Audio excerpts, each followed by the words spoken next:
नमस्कार, मैं राजकुमार गौतम, सहयोगी महेश के साथ आप देख रहे हैं सुरक्षा न्यूज़। आज हम प्रचलित इस समय मौसम चल रहा है बरसात का, इसमें संचारी रोग का बहुत बड़ा प्रभाव होता है। देखने को जो है इतना दुष्प्रभाव मिलता है संचारी रोगों का।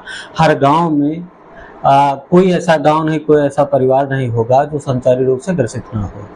हम आज डॉक्टर संजीव से इसके बारे में चर्चा पर चर्चा करेंगे, इससे जानेंगे कि क्या उपचार है, क्या निदान है, क्या बचाव है इसके। डॉक्टर साहब, आपका बहुत बहुत स्वागत है हमारे चैनल में। जी।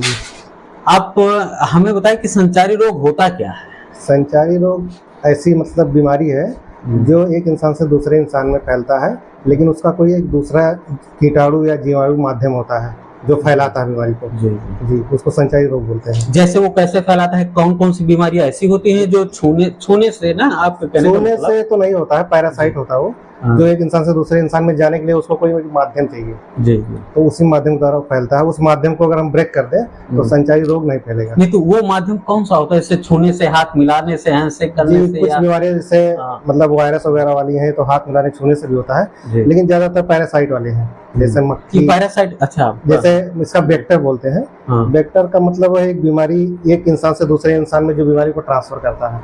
जैसे मक्खियां हो गई, मच्छर हो गए, या कोई बैक्टीरिया वायरस जो दूषित पानी पीने से होता है या दूषित खाना, बासी खाना खाने से होता है, ये एक दूसरे से ट्रांसफर होता है, तभी होगा वो। इन संचारी रोगों में कौन कौन से ऐसे रोग आते हैं जो वेक्टर जनित होते हैं और जो छूने से फैलते हैं? छूने से तो मेन रूप से वायरल है, जैसे कोविड हो गया, ज्यादातर बैक्टीरिया और पैरासाइट वाले हैं।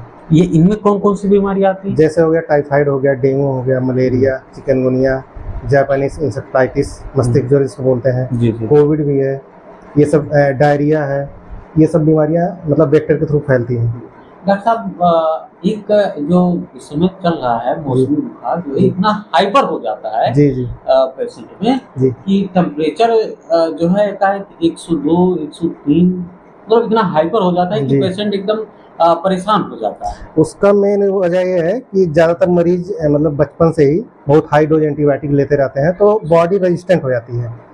कोई भी छोटी मोटी एंटीबायोटिक काम नहीं करती, तो उसका वजह है कि बॉडी टेम्परेचर को रेगुलेट नहीं कर पाता, क्योंकि वो दवा काम ही नहीं कर रही है, रेजिस्टेंट हो चुकी है। और किसी को पता तो रहता नहीं कि कौन सा रेजिस्टेंट है कौन नहीं। जनरली लोग कोई भी अमोक्सिसिलिन, एजिथ्रोमाइसिन सब देते हैं, और किस पेशेंट को कौन सा एंटीबायोटिक रेजिस्टेंट है पता नहीं चल पाता, इसीलिए बीमारी। आप जो कह रहे हैं एंटीबायोटिक, क्या ये रोगी के लक्षणों के हिसाब से भी एंटीबायोटिक जो है आप लोग सलाह देते हैं कि ये लेना चाहिए, नहीं? जी, कुछ एंटीबायोटिक ऐसे हैं जो स्पेशल माइक्रो ऑर्गेनिज्म पर काम करेगी। जैसे कुछ कीटाणु या बैक्टीरिया वायरस हैं जो सारी एंटीबायोटिक सब पे काम नहीं करती हैं। तो पहले उसके सिम्टम के आधार पे, लक्षण के आधार पे उसको पहचानना होता है कि कौन सी इसको बीमारी है, कौन सा पैरासाइट, वायरस, बैक्टीरिया क्या है, तो उस आधार पर एंटीबायोटिक सेलेक्ट किया जाता है। जी। अमूमन ये देखने को मिलता है डॉक्टर साहब, कि जितने पेशेंट हैं, अक्सर देखा जाता है कि ग्रामीण अंचलों में, गांवों में, देहातों में ये जो डॉक्टर होते हैं, कोई बंगाली करके, कोई ये करके, इनके पास जाते हैं, ये पैरासीटामोल देते हैं और कोई भी एंटीबायोटिक दे देते हैं, इंजेक्शन लगा देते हैं। अच्छा, ये आप बताएं कि ये कहाँ तक उचित है, या पेशेंट को किस तरीके से ट्रीट किया जाना चाहिए? ज्यादातर तो मरीजों को ये चाहिए कि तुरंत राहत हो बीमारी से। जी। तो लोग लोकल झोला छाप के पास जाएंगे, तो जिसका डोज 100 mg इसको देना है, उसको 500 mg दे दिया, तो तुरंत 10-12 घंटे में सही हो गया, तो उसको लगा बहुत अच्छा इलाज चल रहा मेरा। मेन यही वजह है जिससे रेजिस्टेंट बनता है, क्योंकि हैवी डोज बचपन से ही लेने लगता है और पता नहीं चल पाता है। मेन यही वजह है। अच्छा, इसीलिए जो एकाएक ये 102, 103, 104 डिग्री वो कंट्रोल में नहीं आता है, क्योंकि वो इतना सारी दवा खा के अपने आप को रेजिस्टेंट बना चुका है, तो छोटी मोटी दवा काम ही नहीं करेगी। उसके लिए फिर बड़े जगह पे मेडिकल कॉलेज वाले जाते हैं, तब कंट्रोल में आता है। अच्छा डॉक्टर साहब, ये आप जो बता रहे हैं, वास्तव में ये सोचने वाली बात है।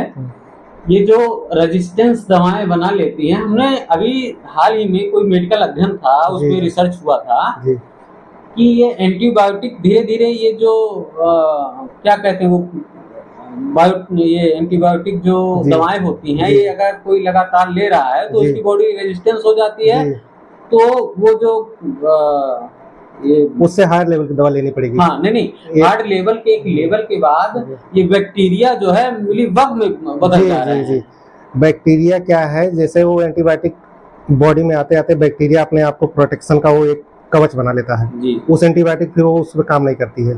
जिसको मतलब एक दो एंटीबायोटिक जैसे है एमॉक्सिसिलिन है, ये एक एंटीबायोटिक कॉम्बिनेशन में आता है पोटेशियम कर्मुलेट के साथ, तो कवच को तोड़ने के लिए होता है। पोटेशियम कर्मुलेट जो होता है एमॉक्सिसिलिन के साथ ये कवच को तोड़ता है, इसीलिए बैक्टीरिया मतलब जनरली कोई दवा काम नहीं करती क्योंकि वो कवच के अंदर आता है। जैसे वो दवा बंद करेंगे फिर वो कवच अपना तोड़ के फिर मल्टीप्लाई करके वो बैक्टीरिया फिर बहुत बढ़िया जानकारी आप बता रहे हैं डॉक्टर साहब। अमूमन कोई डॉक्टर ऐसा बताता नहीं।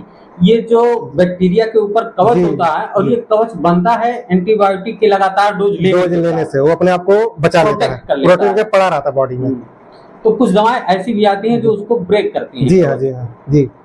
जैसे उसके बाद वो किल होते हैं। हाँ ज्यादातर जो अभी दवाएं बन रही हैं पोटेशियम कर्बोनेट, जैसे प्राइवेट में सुने होंगे जिफी सीवी, तो जिफी मतलब सिफिक्जिन, सीवी पोटेशियम कर्बोनेट होता है, वो कवच को तोड़ने का काम करता है। ऐसे है क्लेबाम है, मॉक्सिकाइन सीवी है 625 mg का, ये एमॉक्सिसिलिन तो है ही जो बैक्टीरिया को मारेगा, लेकिन कवच तोड़ना ज्यादा जरूरी है तब वो बैक्टीरिया मरेगा, तभी प्रभाव तो उसके साथ पोटेशियम कर्बोनेट ऐड करके बनाया जाता है कि कवच तोड़ दे तो बैक्टीरिया मर जाएगा। अच्छा डॉक्टर साहब ये तो रही बैक्टीरिया की बात, हमने सुना है ये जो वायरस होते हैं क्या इनकी भी दवाएं आती हैं? जी हाँ जी हाँ, एंटीवायरल दवाएं बहुत सारी हैं जो तो नहीं हमने तो पढ़ा था, भाई मैं इस क्षेत्र में बहुत प्रबुद्ध नहीं हूँ, लेकिन ये सुना था मैंने डॉक्टर साहब कि ये वायरस कभी मरते नहीं मरते हैं, वायरस मरते हैं।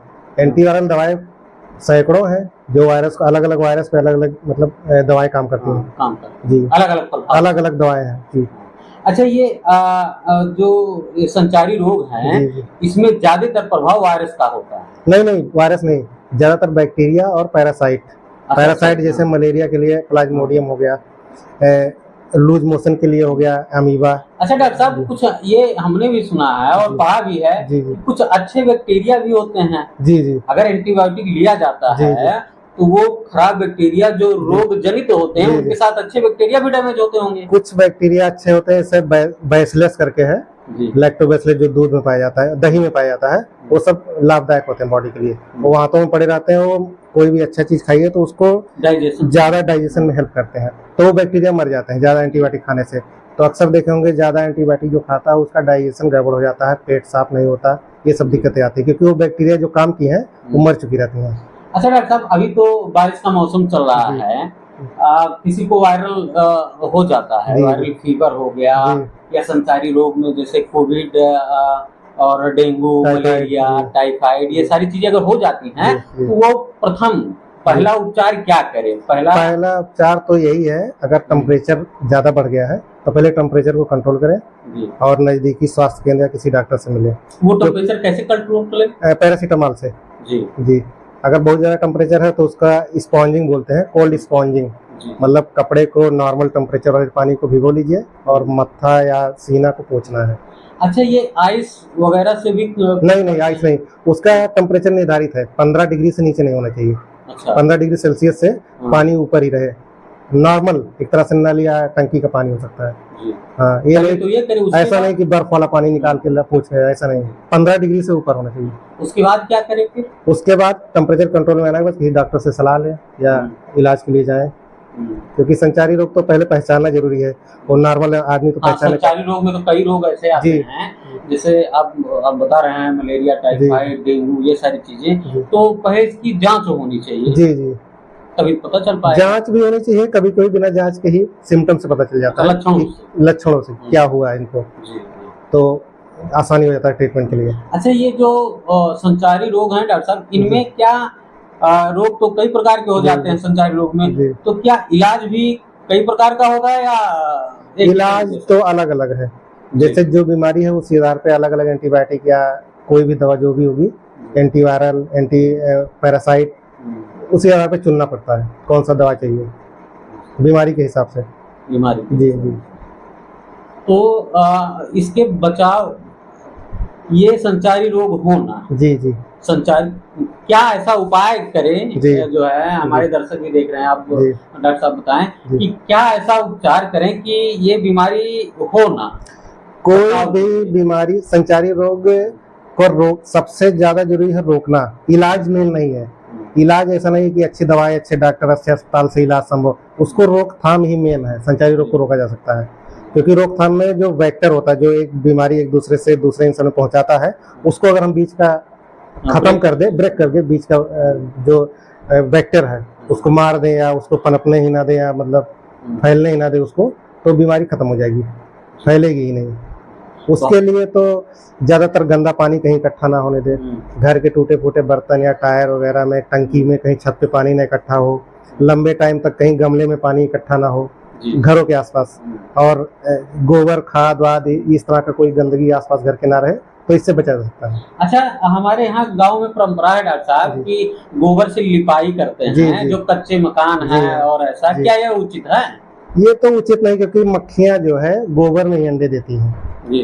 तो उनके अंडे अगर आप लेके हाथ में लिपाई कर रहे हैं तो ज्यादा चांस है कि उसके अंडे घर में ही रहेंगे। तो बहुत अच्छा चीज तो नहीं है, क्योंकि लोग बोलते हैं कि एंटीसेप्टिक है, लेकिन एंटीसेप्टिक कुछ ऐसा प्रूव नहीं हुआ अभी तक। जी, बहुत बहुत धन्यवाद डॉक्टर साहब, आपने समय दिया हमारे चैनल को। जी धन्यवाद।